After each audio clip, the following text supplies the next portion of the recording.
معزز ناظرین السلام علیکم۔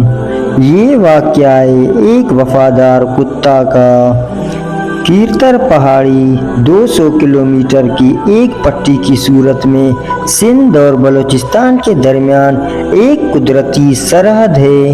اس پہاڑی کا سلسلہ کا ایک حصہ کراچی کے شمال میں آ کر ختم ہوتا ہے، جبکہ ایک حصہ بلوچستان کے ضلع خوزدار میں بروئی پہاڑی سلسلے سے جا ملتا ہے۔ اس پہاڑی سلسلے کے سب سے اونچے پہاڑ کا نام داریارو پہاڑ ہے، جو سطح سمندر ہے 700 فٹ کی بلندی پر واقع ہے۔ اس عظیم الشان پہاڑ پر ایک وفادار کتے کی قبر موجود ہے۔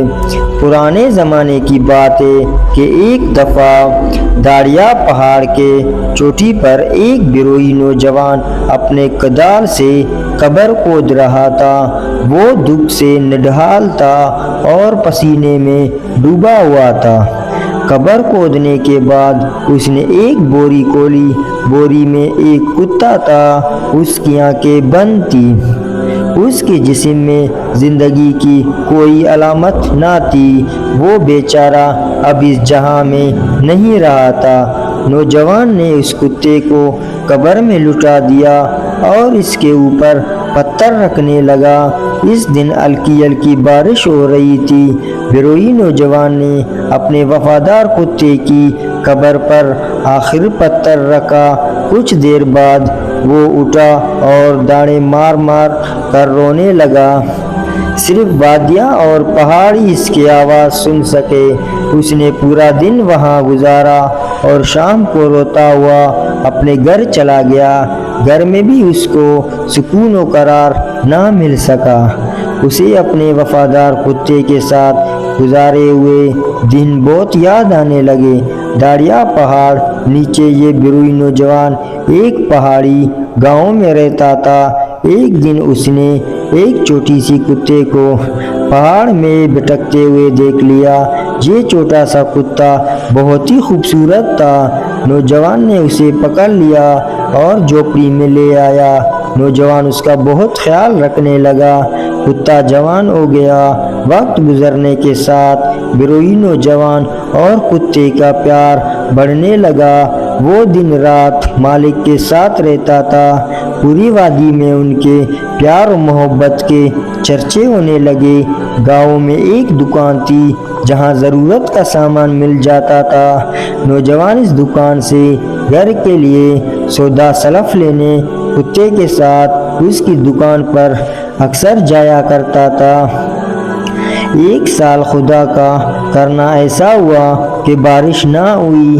ظاہر ہے کہ بارش نہ ہونے کے باعث فصل نہ ہو سکی۔ نوجوان نے دکان کے دار سے کہا کہ ایک سال تک اسے ادھار سامان دیا جائے۔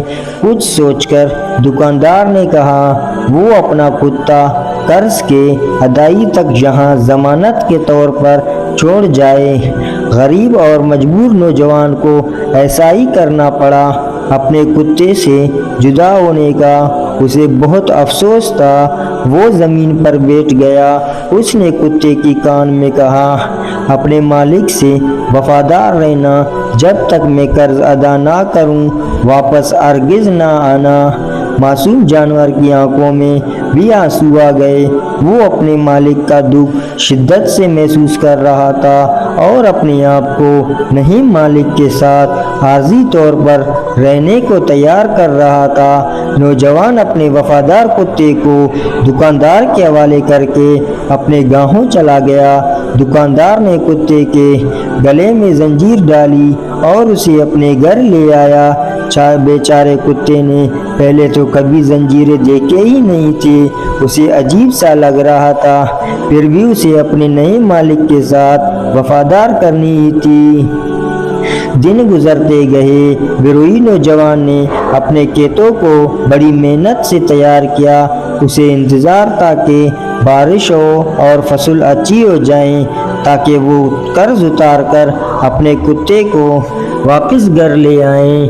ایک رات دکاندار کے گھر میں چور گھس آئے